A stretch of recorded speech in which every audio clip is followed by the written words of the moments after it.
Um, Today we got rain. I think I told you about that.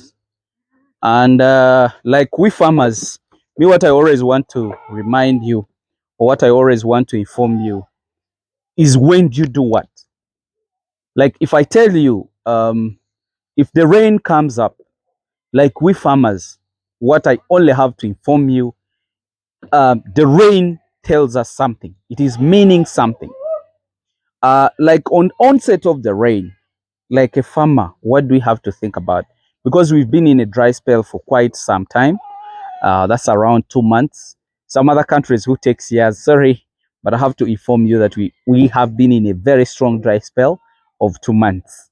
So if you take years with your dry spell, for us, we don't have that. But this is what farmers are supposed to learn. This is what farmers are supposed to understand.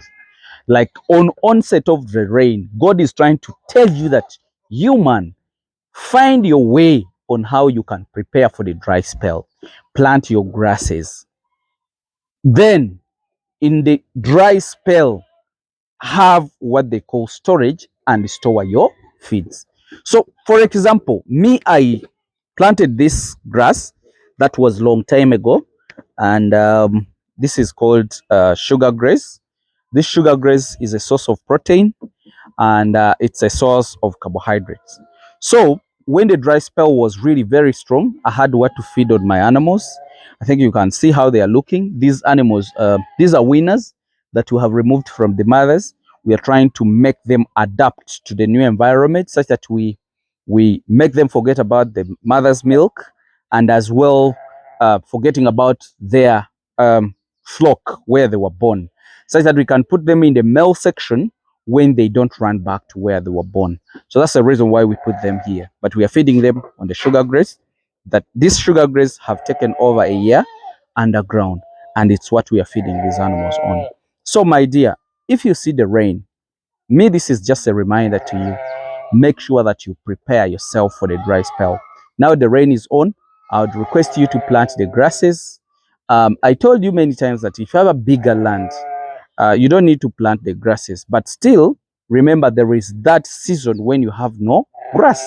What I always do, what they call uh, you designate, or you reserve around 25% of your land in the center of the land if you want to do what they call a hay standing hay bank.